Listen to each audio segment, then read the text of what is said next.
നമസ്കാരം. മലയാളി വാർത്ത ഇൻസൈഡിലേക്ക് സ്വാഗതം ശ്രീ കെ എം ഷാജഹാൻ. വളരെ ത്രില്ലിംഗ് സ്റ്റോറി പോലെ, ഒരു സിനിമാ കഥ പോലെ കേരള രാഷ്ട്രീയത്തിൽ ആദ്യം ഒരു ബോംബായി ചിലർ വലിച്ചെറിഞ്ഞ ചില ആരോപണങ്ങൾ, പിന്നീട് അത് കോൺഗ്രസ് പാർട്ടിയിൽ വലിയ തീപിടുത്തത്തിന് കാരണമായി. ഇപ്പോഴും ആ തീ ആളിക്കത്തുകയാണ് കോൺഗ്രസ് പാർട്ടിയിൽ. മറുവശത്ത് രാഹുൽ മാങ്കൂട്ടത്തിലിനെ ശത്രുപക്ഷം വളഞ്ഞിട്ട് ആക്രമിക്കുന്നു.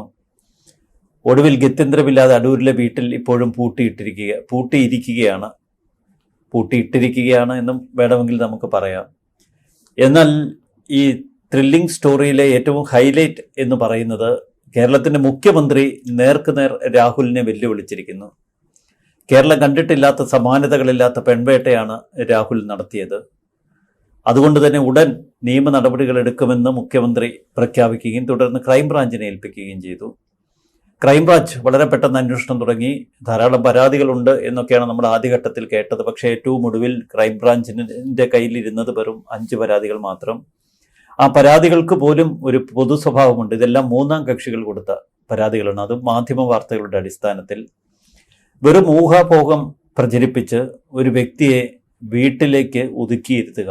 മറുവശത്ത് ക്രൈംബ്രാഞ്ച് ഇന്ന് ബംഗളൂരുവിലെ ആശുപത്രിയിൽ ചില സുപ്രധാന രേഖകൾക്കായി തിരച്ചിൽ നടത്തുന്നു. രേഖകൾ ക്രൈംബ്രാഞ്ചിൻ്റെ കയ്യിൽ കിട്ടിയെന്ന് പറയുന്നു.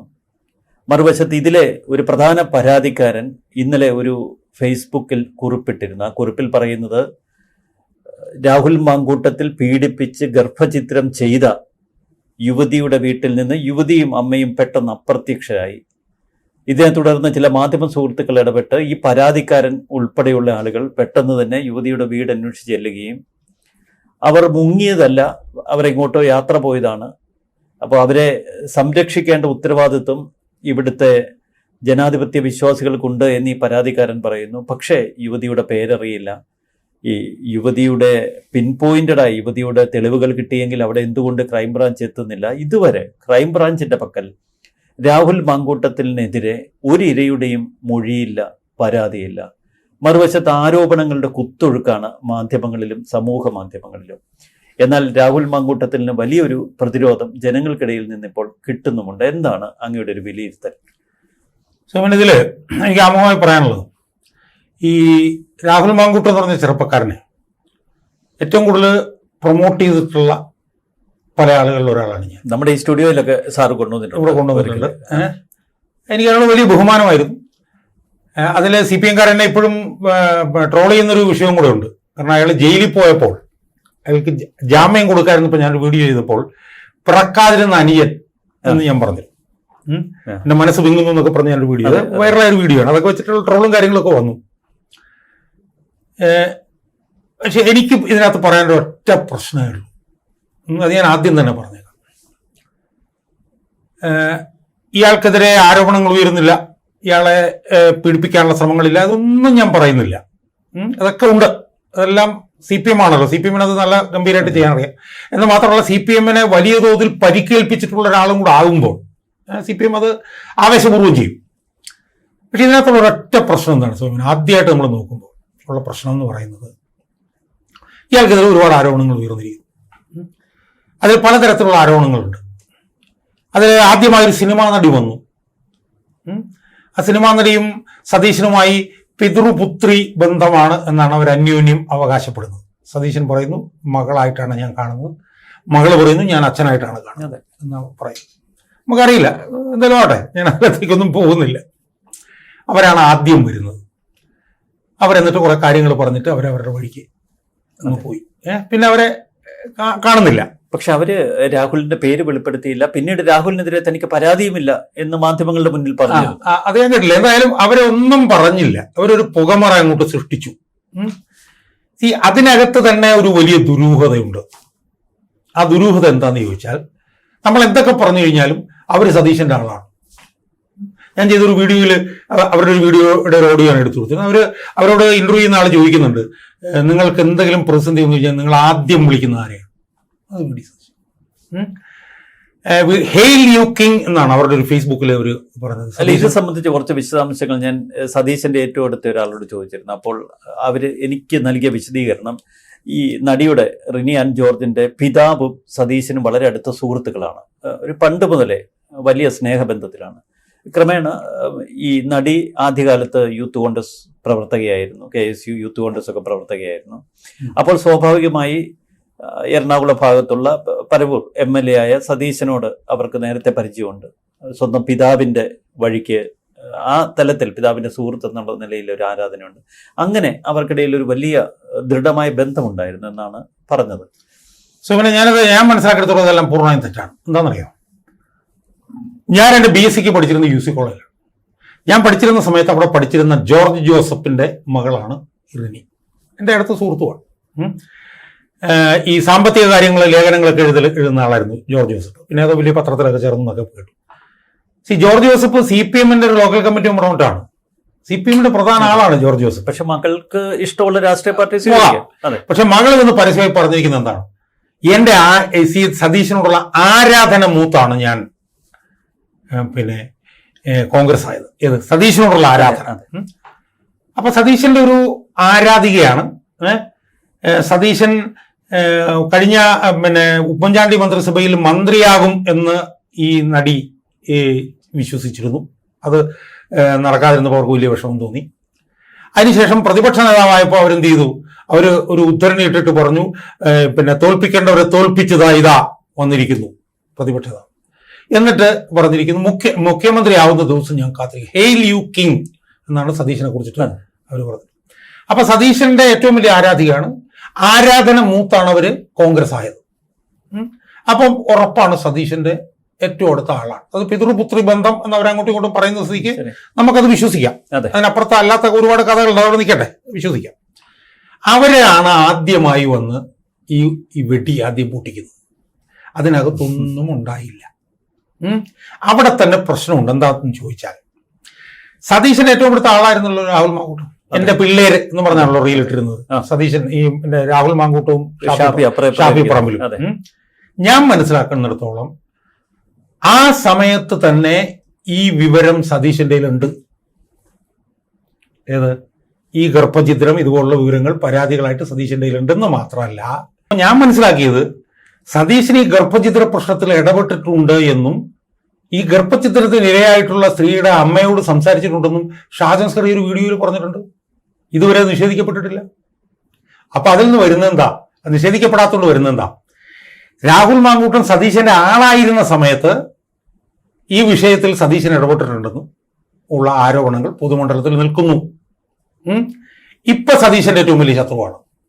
അപ്പൊ എന്ന് പറയുമ്പോ ഈ വിവരങ്ങളെല്ലാം സതീശൻ അറിയാമായിരുന്നിട്ടും അന്ന് സതീശനോടൊപ്പം നിന്നുകൊണ്ട് സതീശൻ മിണ്ടാതിരുന്നതാണെന്നും ഇപ്പൊ സതീശനെതിരായി KC വേണുഗോപാൽ ഗ്രൂപ്പിലേക്ക് അയാൾ പോയതോടുകൂടി സതീശൻ കണക്ക് തീർത്താണെന്നുള്ള ആരോപണം ഇവിടെ നിൽപ്പുണ്ട്. സതീശൻ അതിന് മറുപടി പറഞ്ഞിട്ടില്ല. അതൊന്ന്. രണ്ട്, ഇതിനകത്ത് ഏറ്റവും പ്രധാനപ്പെട്ട വിഷയം എന്താ സ്വയം? 2-3-4 ടൈപ്പ് ആരോപണങ്ങൾ വന്നിട്ടുണ്ട്.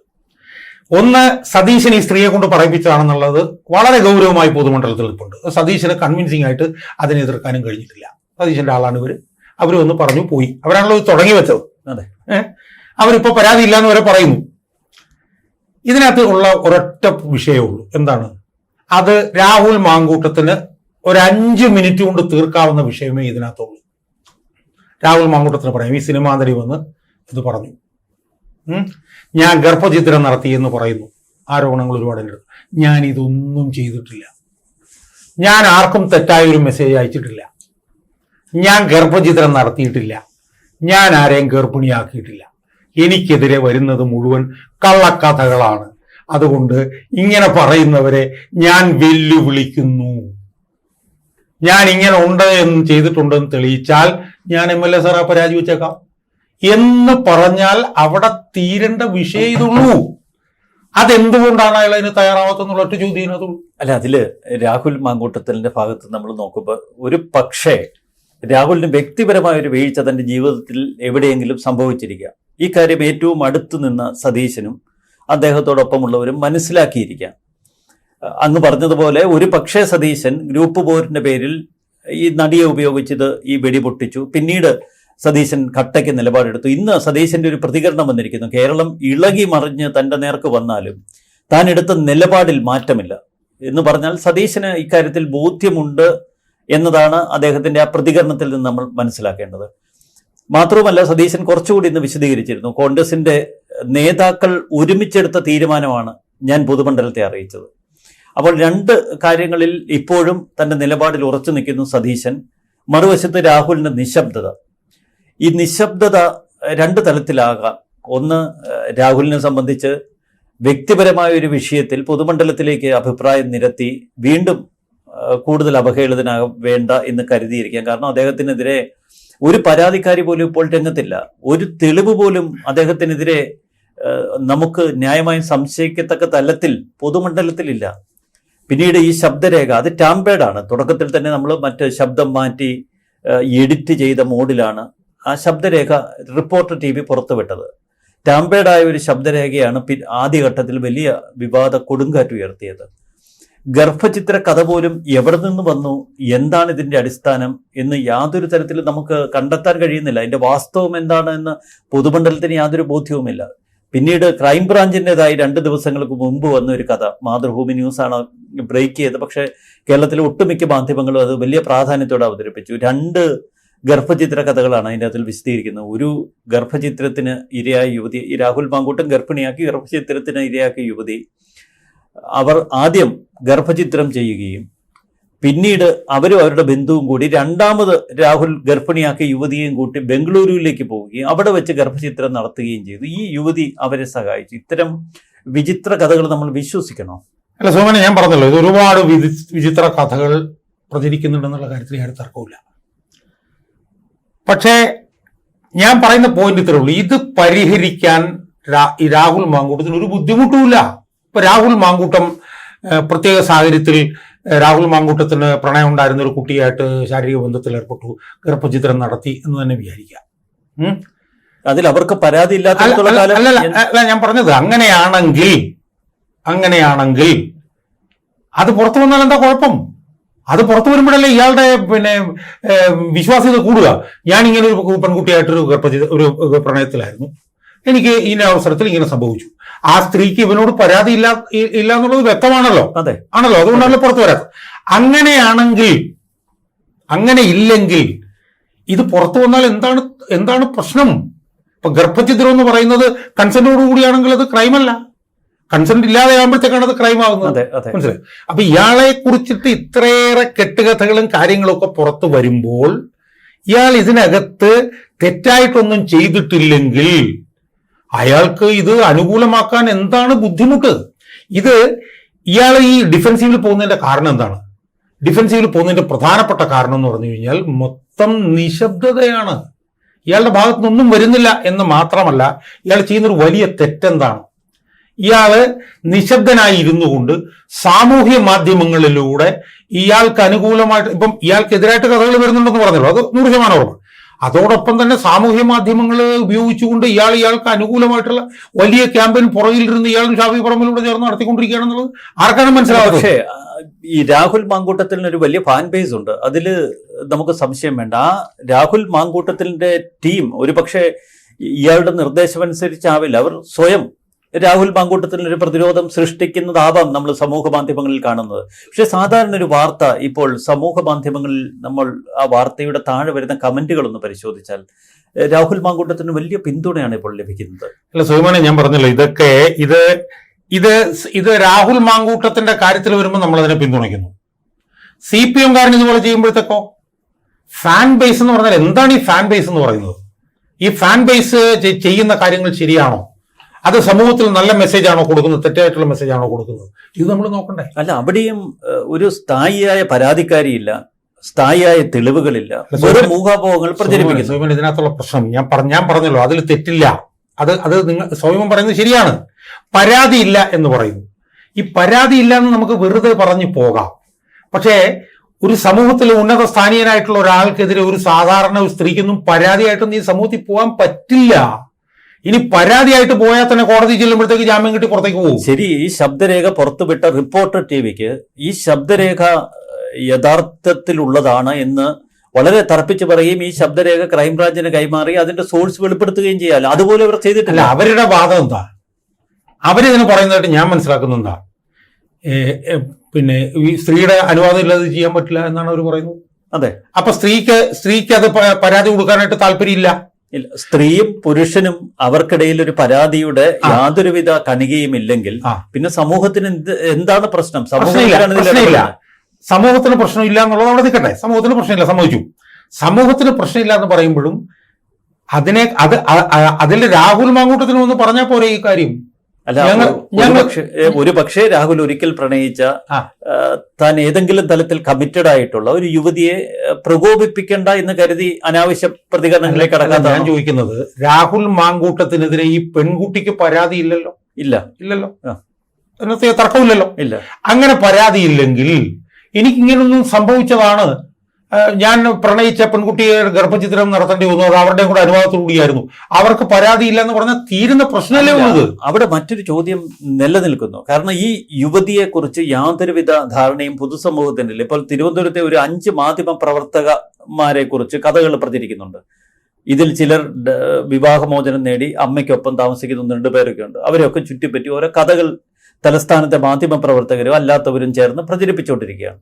ഇതിനിടയിൽ രാഹുൽ മാങ്കൂട്ടത്തിൽ വന്ന് ഞാനൊരു യുവതിയെ ഗർഭിണിയാക്കിയെന്നും ആ യുവതി ഗർഭചിത്രം ചെയ്തുവെന്നും ഈ വസ്തുത വിളിച്ചു പറഞ്ഞാൽ ആളുകൾ ആദ്യം രാഹുലിനോട് ചോദിക്കേണ്ട ആ യുവതി ആരാണ്? ആ ചോദ്യത്തിന് ക്രൈംബ്രാഞ്ചിന് മുന്നിൽ രാഹുൽ ഉത്തരം പറയേണ്ടി വരും. രാഹുലുമായി ബന്ധപ്പെട്ട് നിൽക്കുന്നവരുടെ ഉത്തരം പറയേണ്ടി വരും. ഈ യുവതിയെ വെളിപ്പെടുത്തേണ്ടി വരും. അത്തരമൊരു ദുർഘട ഘട്ടത്തിലേക്ക് കടക്കാൻ, ആ യുവതിയെ പ്രതിരോധത്തിൽ ആഴ്ത്താൻ രാഹുലിന് താല്പര്യമുണ്ടാകില്ല. അങ്ങനെ ഒന്നും സംഭവിക്കില്ല. എന്താ കാര്യം? ഈ ഗർഭചിത്രം കൺസെന്റോടുകൂടിയാണെങ്കിൽ അങ്ങനത്തെ ഒരു വിഷയമേ അല്ല. യുവതിക്ക് അത്തരമൊരു മെസ്സേജ് പുറത്തെ കൺസെന്റോട് കൂടിയാണോ അല്ലയോ ഇനിയുള്ള കാര്യങ്ങൾ, ഇത്തരം കാര്യങ്ങൾ സമൂഹത്തിലേക്ക് പ്രചരിക്കേണ്ട എന്ന് കരുതിയിരിക്കുന്ന ഒരു യുവതിയാണെങ്കിൽ ആദ്യഘട്ടത്തിൽ ഏതെങ്കിലും ഇപ്പോൾ പറഞ്ഞു കേൾക്കുന്നത് ഈ യുവതി 1-2 സുഹൃത്തുക്കളോടൊക്കെ പറഞ്ഞ് അതുവഴി പുറത്തേക്ക് ലീക്കായ ഒരു കാര്യമെടുത്ത് പത്രക്കാരും എല്ലാവരും ശത്രുക്കളും കൂടി ആഘോഷിച്ചാണ് എന്ന് പറയുന്നു. പക്ഷെ തികച്ചും സ്വകാര്യമായ വ്യക്തിപരമായ ഒരു ഇടപാടിന്റെ പേരിൽ ഒരു യുവതി അങ്ങനെ പൊതുമണ്ഡലത്തിലേക്ക് വലിച്ചെറിഞ്ഞു കൊടുക്കേണ്ടതുണ്ടോ?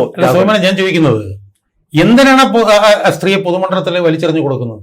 ആ സ്ത്രീ പറയുകയാണ്, ഞാൻ എന്റെ ഐഡന്റിറ്റി വെളിപ്പെടുത്താൻ ആഗ്രഹിക്കുന്നില്ല, ഞങ്ങളിത് കൺസെന്റോടുകൂടിയാണ് ചെയ്തത് എന്ന് പറഞ്ഞാൽ ആ പ്രശ്നം ഇവിടെ അവസാനിച്ചില്ലേ? ഇനി രാഹുൽ മാങ്കൂട്ടത്തിനും വന്ന് പറയാലോ, ഞങ്ങളിത് കൺസെന്റോടുകൂടിയാണ് ചെയ്തത്, ആ പ്രശ്നം തീർന്നു. അപ്പം അടിസ്ഥാനപരമായിട്ടുള്ള പ്രശ്നം എന്താ? ഇങ്ങനെ രാഹുൽ മാങ്കൂട്ടമോ ആ പെൺകുട്ടിയോ ചെയ്യാത്തത് കൊണ്ടാണ് ഈ കഥകൾ ഇങ്ങനെ പ്രചരിക്കുന്നത്. അപ്പൊ കഥകൾ പ്രചരിക്കുന്നതിന്റെ അതിന്റെ പ്രഭവ കേന്ദ്രം എന്ന് പറയുന്നത് എന്താ? പ്രഭവ കേന്ദ്രം എന്ന് പറയുന്നത് രാഹുൽ മാങ്കൂട്ടം തന്റെ നിലപാട് ക്ലിയർ ആക്കുന്നില്ല. ഇനി ഗർഭചിത്രവുമായിട്ട് ബന്ധപ്പെട്ട് മാത്രമല്ല, അയാൾ പല സ്ത്രീകൾക്ക് മെസ്സേജ് അയച്ചു എന്നൊക്കെ പറഞ്ഞിട്ട് ഒരുപാട് സാധനങ്ങൾ, ഇതിലെല്ലാം രാഹുൽ മാങ്കൂട്ടത്തിന് ക്ലാരിറ്റി വരുത്താമല്ലോ. ഞാൻ ഒരാൾക്കും ഇങ്ങനെ അയച്ചിട്ടില്ല. അല്ല, ആർക്കെങ്കിലും അയച്ചു കാണും. അല്ല, ഞാൻ പറഞ്ഞത് സൗമ്യന ഇതിനകത്തുള്ള അടിസ്ഥാന പ്രശ്നം എന്താണെന്നറിയോ? അടിസ്ഥാന പ്രശ്നത്തിലേക്ക് നമ്മൾ പോകുന്നില്ല. എന്താണ് അടിസ്ഥാന പ്രശ്നം? ഇവിടെ പൂത്ത് ചീഞ്ഞ് നിറയെ പുഴുത്ത പുഴു വരിച്ചൊരു സർക്കാർ ഇവിടെ ഇരിക്കുകയാണ്. അതെ, കഴിഞ്ഞ 4-4.5 വർഷം ആ സർക്കാരിനെതിരെ സമരം നടത്തുന്ന ക്ഷുഭിത യൗവനമായിട്ടുള്ള യൂത്ത് കോൺഗ്രസ് എന്ന് പറഞ്ഞ സംഘടനയുടെ സംസ്ഥാന പ്രസിഡന്റ് ആയിരുന്നു ഇയാള്. എന്തായിരുന്നു ഇയാളുടെ ചുമതല? ഇയാളുടെ ചുമതല സർക്കാരിനെതിരെ സമരം ചെയ്യാന്നുള്ളതല്ലേ? യൂത്ത് കോൺഗ്രസ് പ്രസിഡന്റ് ആണല്ലോ. ഇത്രയും ചീഞ്ഞു നാറിയൊരു സർക്കാർ, അപ്പൊ ഇത്രയും ചീഞ്ഞു നാറിയൊരു സർക്കാരിനെതിരെ സമരം ചെയ്യാനുള്ള ഒരു സ്ഥാനത്തേക്ക് കൊണ്ടുവെക്കുകയും MLA ആക്കുകയും ചെയ്ത ഇയാള് എന്താണ് ചെയ്തുകൊണ്ടിരുന്നത്? അല്ല, ഒരു കാലഘട്ടം നിറയെ വളരെ തീക്ഷ്ണമായ സമരങ്ങൾ നയിച്ച ആ സമരത്തിന്റെ നേതൃനിരയിൽ നിന്ന് ഈ രാഹുൽ മാങ്കൂട്ടത്തിന് ഒരു, നമുക്കിപ്പോൾ കയ്യബദ്ധം എന്ന് വേണമെങ്കിൽ അതിനെ വിശേഷിപ്പിക്കാം, അല്ലെങ്കിൽ വലിയൊരു വീഴ്ച സംഭവിച്ചപ്പോൾ പാർട്ടി നേതൃത്വം അയാളുടെ പെരുമാറിയത് ശരിയായ ഒരു നിലയിലാണോ? വലിച്ചെറിയുകയല്ലേ ചെയ്തത്? ഞാൻ ചോദിക്കുന്നത്, ഇയാള് ചെയ്തതെന്താ? ഇയാള് ശ്രദ്ധേയമായ സമരങ്ങൾ, ഒരു സമരവും ഇയാൾ നടത്തിയിട്ടില്ല. ഇയാൾ ചുമ്മാ പോലീസുകാരനെ ചീത്ത വിളിക്കുക, പോലീസുകാരനോട് മോശമായി പെരുമാറുക, ഇതൊക്കെ അല്ലാതെ യൂത്ത് കോൺഗ്രസ് എന്ന് പറഞ്ഞ സംഘടനയെ ചലിപ്പിച്ചുകൊണ്ട് ഈ സർക്കാരിനെതിരെ ഒരു സമരം അയാൾ ചെയ്തിട്ടില്ല. പക്ഷെ ഒരു പ്രതിപക്ഷത്ത് വേറെ ആര് ചെയ്തു? യൂത്ത് കോൺഗ്രസ് സെക്രട്ടറിയുടെ മുന്നിലേക്ക് വന്നു. ഞാൻ പറഞ്ഞ അത് വേറെ. അപ്പം ഇയാൾക്ക് പറ്റിയ പ്രശ്നം എന്താണ്? ഇയാളിൽ അർപ്പിതമായിട്ടുള്ള ഉത്തരവാദിത്തങ്ങൾ ചെയ്യാതെ ഇയാൾ ഇത്തരം പണികളിലേക്കാണ് പോയിക്കൊണ്ടിരുന്നത്. ഇത്തരം പണികൾക്ക് പോയിക്കൊണ്ട് സ്വയം കൃതാനർത്ഥമല്ലേ? ഇയാൾ ചെയ്ത തെറ്റുകളല്ലേ ഇയാളെ ഇപ്പൊ വേട്ടയാടിക്കൊണ്ടിരിക്കുന്നത് അല്ലേ? രണ്ട് കോൺഗ്രസ് എന്ന് പറഞ്ഞ പാർട്ടി പോലും പിന്നെ തന്റെ വാദം പറഞ്ഞ് ബോധ്യപ്പെടുത്താൻ ഇയാൾക്ക് കഴിഞ്ഞിട്ടില്ലല്ലോ. അയാൾ അത് കഴിയുന്നതിന് പകരം അയാൾ എന്താ ചെയ്യുന്നത്? അയാള് കോൺഗ്രസ് പാർട്ടിയെ പ്രതിസ്ഥാനത്ത് നിർത്താൻ വേണ്ടിയിട്ട് പിന്നെ സോഷ്യൽ മീഡിയയിലുള്ള അയാളുടെ ഫാൻ ബേസ് ഉപയോഗിച്ചുകൊണ്ട് കോൺഗ്രസ് പാർട്ടി അയാൾ പ്രതിരോധത്തിലാക്കുകയല്ലേ ചെയ്തുകൊണ്ടിരിക്കുന്നത്. അയാളെ യൂത്ത് കോൺഗ്രസ് പ്രസിഡന്റ് ആക്കിയത് ആരാ? കോൺഗ്രസ് അല്ലേ? സമൂഹ മാധ്യമങ്ങളിലേത് ഒരു പക്ഷേ കോൺഗ്രസ് പ്രവർത്തകരുടെ ഒരു സ്വാഭാവിക പ്രതികരണമാകും. സതീശനെതിരെ അല്ലെങ്കിൽ ഈ രാഹുൽ മാങ്കൂട്ടത്തിനെതിരെ പരസ്യമായി പ്രതികരണം നടത്തിയവർക്കെതിരെയുള്ള ഒരു സ്വാഭാവിക പ്രതികരണം. ഇതൊക്കെ ഈ സാമൂഹ്യ മാധ്യമങ്ങളിൽ വരുന്നതൊന്നും സ്വാഭാവിക പ്രതികരണമാണെന്ന് വിശ്വസിക്കുന്ന ഒരാളല്ല ഞാൻ. അത് കോൺഗ്രസിന്റെ വരുമ്പോൾ സ്വാഭാവിക പ്രതികരണം 50,000 അല്ലെ 25,000 എന്നൊക്കെ പറയുന്ന ഒരു നമ്പറിലേക്ക് നമുക്കതിനെ ഓർഗാനിക് ആക്കി വളർത്തിയെടുക്കാൻ കഴിയില്ല. ഞാൻ ചോദിക്കുന്നത്, നമ്മള് CPM-ന്റെ ഭാഗത്ത് നിന്ന് വരുമ്പം അത് സുസംഘടിതമായി ഓർഗനൈസ്ഡ് ആണെന്ന് പറയുക. രാഹുൽ മാങ്കൂട്ടത്തിന്റെ കാര്യം വരുമ്പം അത് സ്വാഭാവികമാണെന്ന് പറയുന്നതിനകത്തൊരു ഇരട്ടത്താപ്പില്ലേ? ഞാൻ ചോദിക്കുന്ന ചോദ്യം ഇത്രയേ ഉള്ളൂ. ഈ ചെറുപ്പക്കാരന്റെ പണി ഇതായിരുന്നോ? ഇതിനായിരുന്നു ചെറുപ്പക്കാരൻ ഇപ്പം അയാൾ ഗർഭചിത്രം നടത്തിയെന്ന് തന്നെ ഇരിക്കട്ടെ. ഇത് ഗർഭചിത്രം നടത്താനാണോ അയാൾ നടത്തേണ്ടത്? അയാൾ പിണറായി സർക്കാരിന്റെ ഒരു സമരം ചെയ്യാനല്ലേ അയാൾ പോകേണ്ടത്? അല്ല, അയാൾക്ക് അയാളുടെ ഒരു സ്വകാര്യ ജീവിതം ഉണ്ടാവും. അല്ല, അയാൾക്ക് ഈ സ്വകാര്യ ജീവിതം എന്റെ ഇഷ്ടം പോലെ ചെയ്യും. ഞാൻ എന്റെ സമരം അങ്ങനെ രാഷ്ട്രീയക്കാർക്ക് അങ്ങനെ ഒരു സാധനം ഇല്ല. അത് പിന്നെ ശശി തരൂർ പറയുന്നത് ഞാൻ 5-6 പെണ്ണ് കിട്ടും, നിങ്ങൾക്ക് എന്താ കുഴപ്പം? നിങ്ങളത് രാഷ്ട്രീയക്കാരൻ അങ്ങനെ ഒരു ഡബിൾ പേഴ്സണാലിറ്റി ഇല്ല. അല്ല, പക്ഷെ അതേ ശശി തരൂർ തിരുവനന്തപുരത്ത് ഇപ്പോൾ എത്ര വട്ടം വിജയിച്ചു? അല്ല, അതൊക്കെ വിജയിക്കുമല്ലോ. അതിപ്പോ ബാലകൃഷ്ണനുള്ള കൊട്ടാരക്കരയില് കൂരേണ്ടോ വിജയിച്ചില്ല. ഗണേശൻ എന്ന് പറഞ്ഞാൽ അടി കൊണ്ട് അപ്പൊ അതുണ്ട്. അപ്പൊ ഞാൻ പറഞ്ഞു വരുന്നത്, നമ്മളൊരു രാഷ്ട്രീയമായ ഒരു പൊസിഷനിൽ നിൽക്കുമ്പോൾ ആ പൊസിഷനിൽ നിന്ന് വെച്ചാൽ ആ സ്ത്രീകളുടെ കാര്യം വരുമ്പോഴത്തേക്ക് ഞാൻ ഗർഭചിത്രം നടത്തും, സ്ത്രീകൾക്ക് സെക്സി ആയിട്ടുള്ള മെസ്സേജസ് ഒക്കെ ഞാൻ അയക്കും. നിങ്ങളെന്തിനാ അത് നോക്കുന്നത്? ഞാൻ സമരം ചെയ്ത് നോക്കിയാൽ പോരെ എന്ന് ജനങ്ങളോട് ചോദിക്കുമ്പോൾ അതിനൊരു പ്രശ്നം തിരിച്ച് ഉന്നയിക്കും. ഈ പ്രതികരണങ്ങൾ പോലും നമുക്കൊരു കൃത്യമായ തെളിവുകൾ പുറത്തു വന്നിട്ട് നടത്തുന്നതല്ലേ ശരി? അല്ല സുഹിമാനെ, ഞാൻ ചോദിക്കുന്നത്, ഞാൻ എപ്പോഴുമുള്ള ഊഹാപോഹം. അല്ല, അതല്ല, ആ ഊഹാപോഹങ്ങൾ അത് ഊഹാപോഹമാണെന്നും അതിൽ സത്യത്തിന്റെ കണിക പോലും ഇല്ലെന്നും ഇതിൽ പ്രഭവസ്ഥാനത്ത് നിൽക്കുന്ന പ്രതി തെളിയിച്ചാൽ അതവിടെ തീർന്നില്ലേ? അയാളുടെ നിശബ്ദതയല്ലേ ഇതിന് മുഴുവൻ കാരണമായിക്കൊണ്ടിരിക്കുന്നത്. അയാളൊന്നും പറയുന്നില്ല. അയാൾക്ക് ഒന്ന് പരസ്യമായി പറഞ്ഞുകൂടെ? അയാള് പക്ഷെ പറയാൻ പറ്റുന്ന സാഹചര്യമായിരിക്കില്ലേ? എതിർവശത്തുള്ള യുവതി എങ്ങനെ പ്രതികരിക്കുമെന്നുള്ളൊരു പേടി. അല്ല, ഞാൻ അതാണ് ഞാൻ പ്രശ്നം. അപ്പൊ അതാണ് പ്രശ്നം. അപ്പൊ യുവതി എന്ത് പറയുമെന്ന് അയാൾക്ക് ഉറപ്പില്ല. ആ ഉറപ്പ് അയാൾക്കില്ലാതെ വരുന്ന എന്തുകൊണ്ടാണ്? പിന്നെ ഒരുപാട് സ്ത്രീകൾക്ക് ഇതുപോലെ അയാൾ അയച്ചിട്ടുണ്ട്. ഇതാണോ അയാളുടെ ജോലി? അയാളുടെ പണി ഇതാണോ? അതിനാണോ അയാളെ യൂത്ത് കോൺഗ്രസിന്റെ പ്രസിഡന്റ് ആക്കിയത്? അയാളുടെ രാഷ്ട്രീയത്തിൽ വന്നിട്ട് തന്നെ 5-6 വർഷമേ ഉള്ളൂ. എത്രയോ കഴിവുള്ള ചെറുപ്പക്കാർ യൂത്ത് കോൺഗ്രസിലുണ്ട്. അവരുടെ എല്ലാം മുകളിലിരുന്നല്ലേ ഇയാളെ ഇതാക്കിയത്. അപ്പം അയാളുടെ പണിയല്ല അയാൾ ചെയ്തത്. അയാൾ അധികാരത്തിൽ അർമാദിച്ചുകൊണ്ട് പെണ്ണുങ്ങളുടെ പുറകെ പോയി. അല്ല, നമ്മൾ കണക്ക് കൂട്ടുന്നു. നമ്മുടെ ഒരു എല്ലാ പ്രചരണങ്ങളെയും നമ്മൾ വിശ്വസിച്ചുകൊണ്ട് അത്തരം ഒരു കൺക്ലൂഷനിൽ എത്തുന്നു. അല്ല സുഹിമാനെ, നമ്മൾ എന്തുകൊണ്ടാണ് കൺക്ലൂഷനിൽ എത്തുന്നത്? ഇപ്പൊ ഞാൻ ചോദിക്കട്ടെ, എനിക്കെതിരെ ആരോപണം വരുന്നു, എനിക്കെതിരെ ആരോപണം മാത്രമേ ഉള്ളൂ, ഞാൻ മിണ്ടാതിരിക്കുന്നു. സ്വാഭാവികമായും ഞാൻ മിണ്ടാതിരിക്കുമ്പോഴത്തേക്ക് ശരിയാണെന്നല്ല വിശ്വസിക്കും. ഞാൻ ചോദിക്കുന്നത്, ഇതൊന്ന് നിഷേധിക്കാൻ അല്ലെങ്കിൽ എനിക്ക് ഇങ്ങനെ അബദ്ധം പറ്റിയെന്ന് പറയാൻ ഇയാൾ എന്തുകൊണ്ടാണ് തയ്യാറാവാത്തത്? കേരളത്തിലെ AK ശശീന്ദ്രനെതിരെ ഇത്തരം ആരോപണങ്ങളുണ്ടായി, മുകേഷിനെതിരെ ഉണ്ടായി, ഗണേശനെതിരെ ഉണ്ടായി, എത്ര MLA-മാർക്കെതിരെ, എത്ര MP-മാർക്കെതിരെ. ഇവരാരും പ്രതികരിച്ച് നമ്മൾ കണ്ടിട്ടില്ലല്ലോ. അല്ല സുഹിമാനെ, അങ്ങനെയാണോ നമ്മൾ അതിനോട് പറയുന്നത്? കഴക്കൂട്ട് MLA ഞാൻ ചോദിക്കുന്നത്, അങ്ങനെയാണോ നമ്മൾ അതിനെ പറ്റി? അവിടെയാണ് നമ്മുടെ പ്രശ്നം. അപ്പുറത്ത് കടകംപള്ളി സുരേന്ദ്രൻ ഇരിക്കുന്നു, ഗണേഷ് കുമാർ ഇരിക്കുന്നു, പിന്നെന്താ? ഇവിടെ ഒരു പൊതു സ്വഭാവമുണ്ട്. ഇത്തരം വിഷയങ്ങളിൽ കയറി എന്തെങ്കിലും അഭിപ്രായം പറഞ്ഞാൽ പെട്ടെന്ന് മാധ്യമങ്ങളെല്ലാം കൂടെ അവരുടെ തലയിൽ കയറി അനാവശ്യ പ്രതികരണങ്ങളിലേക്കെല്ലാം കിടന്ന് ഈ പ്രശ്നം ആളിക്കത്തിക്കും.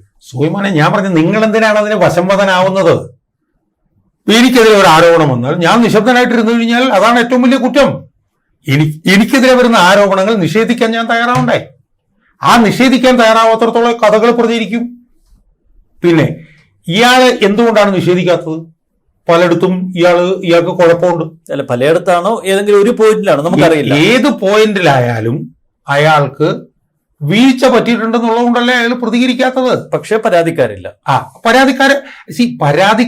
പരാതിക്കാരില്ല എന്ന് നമ്മൾ പറയുമ്പോണ്ടല്ലോ, ഈ പരാതിയായിട്ട് വരിക എന്ന് പറഞ്ഞാൽ ചെറിയ പണിയല്ല. ഈ പരാതിക്കാരില്ല എന്ന് നമുക്ക് നമ്മുടെ കാര്യത്തിലല്ലാത്തതുകൊണ്ട് പറയാൻ എളുപ്പമാണ്. പരാതി വന്നാലുണ്ടല്ലോ, ആ പരാതി വന്ന ആ പെൺകുട്ടിയെ ഭീഷണിപ്പെടുത്താനും ഇതിനുമൊക്കെ എന്തുമാത്രം. ഇനി ഞാൻ ചോദിക്കട്ടെ, പിന്നെ റിപ്പോർട്ടർ ചാനലിൽ ഒരു ഇത് നടന്നല്ലോ, ഒരു പെൺകുട്ടി ഒന്ന് പറഞ്ഞല്ലോ എന്നെ പീഡിപ്പിച്ചുകൊണ്ട് ഇതാണ്, അയാളെ പുറത്താക്കി, പോലീസിനോട് കേസെടുക്കാം. അല്ല, അത് അവിടെ നിൽക്കട്ടെ, അത് വേറെ വിഷയങ്ങളുണ്ട്, അതവിടെ നിൽക്കട്ടെ. അപ്പം അങ്ങനെ പറയാൻ ഗട്സുള്ള സ്ത്രീകളുണ്ട്, അവർ വന്ന് പറയും. ഞാൻ ചോദിക്കുന്ന അടിസ്ഥാനപരമായ ചോദ്യത്തിലുള്ളൂ. ഗർഭചിത്രം നടത്തിയിട്ടുണ്ടെങ്കിൽ തന്നെ അത് കൺസെന്റോട് കൂടിയാണ്, ക്രൈം അല്ല. ഞാൻ കൺസെന്റോടുകൂടി ഇങ്ങനെ ഒരു സാധനം നടത്തിയിട്ടുണ്ട്, അതെന്റെ ഭാഗത്തുനിന്ന് ഒത്തിരി വീഴ്ചയല്ല, കാരണം ഞങ്ങൾ തമ്മിൽ കൺസെന്റിൽ ചെയ്തതാണ് എന്ന് പറഞ്ഞാൽ തീർന്നില്ലേ? എന്തുകൊണ്ടത് പറയുന്നില്ല? അത് പറയാൻ എന്താണ് തടസ്സം? അല്ല, വിവാഹത്തെ ചൊല്ലി എന്തെങ്കിലും തർക്കങ്ങൾ നിലനിൽക്കുന്നുണ്ടോ നമുക്കറിയില്ല. അപ്പൊ ഇത് പറയാതിരിക്കുന്നതിന്റെ കാരണം എന്താണ്? ഇത് വീഴ്ച പറ്റിയിട്ടുണ്ട് എന്നുള്ളതുകൊണ്ടാണ് പറയാതിരിക്കുന്നത്. സ്വാഭാവികമായും വീഴ്ച പറ്റുമ്പോൾ മറ്റുള്ളവരെടുത്ത് അത് ആഘോഷിക്കും. അതിനെന്താണ് തർക്കം? എന്ന് മാത്രമല്ല, CPM-നെയൊക്കെ വാക്കുകൾ കൊണ്ടാണെങ്കിലും വലിയ തോതിൽ പിന്നെ ആക്രമിച്ച് നശിപ്പിച്ചുകൊണ്ടിരുന്ന ഒരു ചെറുപ്പക്കാരനാണ് ഇയാൾ. അപ്പൊ അയാളുടെ അടുത്ത് സ്വാഭാവികമായിട്ട് ഈ വീഴ്ച കിട്ടുമ്പോഴത്തേക്കും ആ വീഴ്ച എടുത്ത ആളുകൾ ഉപയോഗിക്കും. ക്രൈംബ്രാഞ്ചിന് ഈ കേസ് അന്വേഷണം വിജയിപ്പിക്കാൻ കഴിയും? അതൊന്നും കഴിയില്ല. സൂര്യമാനെ നിയമപരമായി ഇതെങ്ങും എത്തില്ല, അടി ആരും തർക്കവുമില്ല. കാരണം അടിസ്ഥാനപരമായി പരാതിക്കാരില്ലാത്തൊരു കേസിൽ ഒരു ചുക്കും ചെയ്യാൻ പറ്റില്ല. പിണറായി വിജയനൊക്കെ ഈ പറയുന്നത്, പിണറായി വിജയനൊക്കെ ശുദ്ധ അസംബന്ധമാണ് വിളിച്ച്, അയാൾക്കൊന്നും ഇത് പറയാനൊന്നും ഒരു യോഗ്യതയില്ല. അയാളുടെ മന്ത്രിസഭയിൽ ഇരിക്കുന്ന ഗണേഷ് കുമാർ, അയാളുടെ മുൻ മന്ത്രിയായിരുന്ന ഇപ്പൊ കടകംപള്ളി സുരേന്ദ്രൻ, ഞാൻ കടകംപള്ളി സുരേന്ദ്രനെതിരെ ലൈംഗിക ഒരു മനോരോഗി എന്ന് പറഞ്ഞിട്ട് 2 വീഡിയോ ചെയ്തു. അയാളിപ്പം മാനനഷ്ടത്തിന് കേസ് കൊടുത്തിരിക്കുന്ന ആർക്കെതിരായിട്ടെന്നറിയാം? അയാൾക്കെതിരെ പരാതി കൊടുത്തവനെതിരായിട്ടാണ് കേസ് കൊടുത്തിരിക്കുന്നത്. അല്ലാതെ സ്വപ്ന സുരേഷിനെതിരെയോ KM ഷാജിനെതിരെയോ കേസില്ല. എത്ര നീചവും നികൃഷ്ടമായിട്ടാണ് സ്വപ്ന സുരേഷ്. അപ്പൊ പിണറായി വിജയനൊന്നും പറയാൻ യോഗ്യതയില്ല. നിയമപരമായി ഇതൊന്നും നിലനിൽക്കുകയുമില്ല. പക്ഷേ അടിസ്ഥാനപരമായി ഈ വിഷയത്തിന് അവസാനം കണ്ടുപിടിക്കാൻ കഴിയുന്ന ഏകയാള് എന്ന് പറയുന്നത് രാഹുൽ മാങ്കൂട്ടത്തിലാണ്. അയാൾ വന്നിട്ട് അയാളുടെ നിലപാട് വ്യക്തമാക്കി കഴിഞ്ഞാൽ അവിടെ തീരും. അയാൾക്ക് എന്തെങ്കിലും തെറ്റ് പറ്റിയിട്ടുണ്ടെങ്കിൽ ആ തെറ്റ് അയാൾ സമ്മതിക്കും കൂടെ ചെയ്ത് കഴിഞ്ഞാൽ അയാളുടെ നിലയും വിലയും കൂടുകയുള്ളൂ. അല്ല, ഇനി പറയാനുള്ളവരെല്ലാം പറയട്ടെ, ഏറ്റവും ഒടുവിൽ എല്ലാത്തിനും ചേർത്തൊരു മറുപടി മതി എന്നാണോ രാഹുൽ കരുതിയിരിക്കുന്നത്? അല്ല, അങ്ങനെ അതിനെക്കുറിച്ച് നമുക്കറിയില്ല. പക്ഷേ രാഹുൽ മാങ്കൂട്ടത്തിന്റെ ഭാഗത്ത് വീഴ്ച ഉള്ളത് കൊണ്ടാണ് അയാൾക്ക് മിണ്ടാൻ പറ്റാതിരിക്കുന്നത്. ആ വീഴ്ച ഉള്ളത് കൊണ്ടാണ് ആളുകൾ അയാൾക്കെതിരെ ആഘോഷിക്കുന്നത്. അതുകൊണ്ട് ഇയാൾ 5 മിനിറ്റ് കൊണ്ട് തീർക്കാവുന്ന പ്രശ്നം മാത്രം. ഇത്രയേറെ പീഡകരുടെ ഒരു കൂട്ടമാണ് ഇപ്പോൾ മന്ത്രിസഭയിലും പുറത്തും നിയമസഭയിലുമൊക്കെയായി ഇടതുപക്ഷ കേന്ദ്രങ്ങളിലുള്ളത്. എന്നിട്ടും പിണറായി വിജയൻ സ്വന്തം ആ ഗ്രൂപ്പിനെ, ആ LDF സംവിധാനത്തെ പൂർണ്ണമായും സംരക്ഷിച്ച് അതിന്റെ ഉത്തരവാദിത്വം ഏറ്റെടുത്ത് നിൽക്കുന്നു. പക്ഷേ തൊട്ടിപ്പുറത്ത് ഒരു ആരോപണം വന്ന ഉടനെ രാഹുൽ മാങ്കൂട്ടം എന്ന യുവ നേതാവിനെ വലിച്ചെറിയുന്നു, സംഘടിതമായി ആക്രമിക്കുന്നു. ഇത് ഉറച്ച നിലപാടാണ് എന്ന് പ്രഖ്യാപിക്കുന്നു. അത്തരമൊരു നേതൃത്വമാണ് UDF-നും കോൺഗ്രസിനും ഉള്ളത്. ഇതിനെ നമുക്ക് ആദർശത്തിന്റെ പേരിലോ ധാർമ്മികതയുടെ പേരിലോ പുകഴ്ത്തേണ്ടതുണ്ടോ? ഇല്ല സോമൻ, ഇതൊന്നും ഒരു ആദർശമല്ല, ധാർമ്മികതയല്ല, ഒന്നുമല്ല. പിണറായിന്റെ കാര്യം ഞാൻ പറയുന്നില്ല. ഈ പറഞ്ഞ പോലെ ഈ കാളികൂളി സംഘത്തിന് നേതൃത്വം കൊടുക്കുന്ന ഒരു കാളികൂളിയാണ്, അത്രേ ഉള്ളത്. അപ്പൊ പറഞ്ഞിട്ട് കാര്യമില്ല. കോൺഗ്രസ് എന്ന് പറഞ്ഞ പാർട്ടിയിൽ ഞാൻ പറഞ്ഞല്ലോ, ഇപ്പൊ സതീശന് ഇത് നേരത്തെ അറിയായിരുന്നു. സതീശന് ഇതിനകത്ത് നേരത്തെ ഇടപെട്ടിട്ടുണ്ട്. ആ സതീശനാണ് ഒരു ഉളുപ്പുമില്ലാതെ വന്ന് സതീശന് ഇവനെതിരാകുമ്പോഴത്തേക്കും ഒരു സ്ത്രീയെ ഉപയോഗിച്ചുകൊണ്ട് ഈ പണി ചെയ്യുന്നത്. അപ്പൊ അതുകൊണ്ട് കോൺഗ്രസിനകത്ത് ഇപ്പം നടന്നുകൊണ്ടിരിക്കുന്നത് ഈ പറഞ്ഞതുപോലെ സ്വയം ഇല്ലാതാക്കുന്ന പണിയാണ്. അത് പറഞ്ഞിട്ട് കാര്യമില്ല. അത് കോൺഗ്രസ്സുകാർക്ക് അതിനുള്ള യോഗയുള്ളൂ എന്ന് നമ്മൾ മനസ്സിലാക്കുക. കോൺഗ്രസിനകത്ത് ഒരു ഇപ്പൊ സതീശൻ പറയുന്നു, ഇപ്പം കേരളം മുഴുവൻ നിരമ്പി വന്നാലും എന്റെ ബോധ്യത്തിനടുത്ത് അങ്ങനെയൊന്നും സതീശന് ചെയ്യാൻ പറ്റില്ല. സതീശനൊരു വ്യക്തിയല്ല. സതീശൻ കോൺഗ്രസ്സാണ് സതീശനെ പ്രതിപക്ഷ നേതാവാക്കിയിരിക്കുന്നത്. അപ്പൊ സതീശൻ ഓരോ ദിവസവും കോൺഗ്രസിനെ ഇല്ലാതാക്കിക്കൊണ്ടിരിക്കുകയാണ്. അത് എല്ലാ ദിവസവും അയാൾ അത് ചെയ്തുകൊണ്ടിരിക്കുകയാണ്. അപ്പൊ അതുകൊണ്ട് ഇതിനകത്ത് ധാർമ്മികത എന്ന് പറയുന്നതിനകത്തൊന്നും യാതൊരു അർത്ഥവുമില്ല. ഇതൊക്കെ ജനങ്ങൾക്ക് എല്ലാം കൃത്യമായിട്ട് മനസ്സിലാവുന്നുണ്ട്. അപ്പൊ അങ്ങ് പറയുന്ന അനുസരിച്ച് രാഹുൽ മാങ്കൂട്ടത്തിന് എന്തെങ്കിലും തെറ്റ് പറ്റിയിട്ടുണ്ടെങ്കിൽ അതിന്റെ പേരിലല്ല, പക്ഷെ നേതാക്കളുടെ നിലപാട് കാരണമാണ് ഇപ്പോൾ കോൺഗ്രസ് തകരുന്നത്. അല്ല, കോൺഗ്രസ് തകരുന്നത് ഇത് മാത്രമല്ല, ഒരുപാട് കാരണങ്ങളുണ്ട്. ഇപ്പൊ തന്നെ ഒരു ചെറുപ്പക്കാരന് കൊടിയ മർദ്ദനമേറ്റു. അവൻ 2 വർഷം സമരം ചെയ്തു, അത് പുറത്തു കൊണ്ടുവന്നപ്പോൾ അവന്റെ പുറത്തു കൊണ്ടുവന്ന് ഷോളിട്ട് അവനെ അങ്ങ് മൂടുകയാണ്. ഇതൊക്കെ ആളുകൾ കാണുന്നുണ്ട്. സാമൂഹ്യ മാധ്യമങ്ങളുടെ കാലമാണ്. ഇതെല്ലാം ആളുകൾ കാണുന്നുണ്ട്, തീരുമാനങ്ങൾ എടുക്കുന്നുണ്ട്. സതീശനെ ആളുകൾ കാണുന്നുണ്ട്, ആളുകൾക്ക് അത് മനസ്സിലാവുന്നുണ്ട്. ഈ രാഹുൽ മാങ്കൂട്ടത്തിനെയും ആളുകൾ കാണുന്നുണ്ട്. രാഹുൽ മാങ്കൂട്ടത്തിന് വീഴ്ച പറ്റിയോ ഇല്ലയോ ഇതെല്ലാം ആളുകൾക്ക് ബോധ്യമാകുന്നുണ്ട്. അതുകൊണ്ട് ഈ വിഷയത്തിലല്ല, കോൺഗ്രസ് മൊത്തത്തിൽ കോൺഗ്രസ് ഇല്ലാതാകണം എന്ന് കോൺഗ്രസിന്റെ നേതാക്കന്മാർ തീരുമാനിച്ചു കഴിഞ്ഞാൽ പിന്നെ ആർക്കും തടയാൻ പറ്റില്ല. അത് ഈ വിഷയത്തിൽ മാത്രം ഒതുങ്ങി നിൽക്കുന്നില്ല, എല്ലാ വിഷയത്തിലും ഇത് തന്നെയാണ്. പക്ഷെ ഈ വിഷയത്തിൽ രാഹുൽ മാങ്കൂട്ടത്തിനാണ് ഏറ്റവും കൂടുതൽ ഉത്തരവാദിത്വം. ഓണസ് രാഹുൽ മാങ്കൂട്ടത്തിനാണ്. രാഹുൽ മാങ്കൂട്ടം വിചാരിച്ചാൽ തീർക്കാവുന്ന പ്രശ്നം ഇതുള്ളൂ. രാഹുൽ മാങ്കൂട്ടത്തിന് തീർക്കാൻ കഴിയാത്തത് രാഹുൽ മാങ്കൂട്ടത്തിന്റെ കയ്യിൽ പെശകളുണ്ട് എന്നുള്ളത് കൊണ്ട് മാത്രമാണ്. തീർച്ചയായിട്ടും അങ്ങ് പറയുന്നത് പൂർണ്ണമായി പല തലത്തിൽ വിയോജിപ്പുകൾ ഉണ്ടെങ്കിലും രാഹുൽ മാങ്കൂട്ടം ഇക്കാര്യത്തിൽ വളരെ വിശദമായി കേരളത്തോട് ഒന്ന് പ്രതികരിക്കും എന്ന് പ്രതീക്ഷിക്കുന്നു. തീർച്ചയായിട്ടും രാഹുൽ തന്റെ നിലപാട് വ്യക്തമാക്കട്ടെ. നന്ദി, നമസ്കാരം.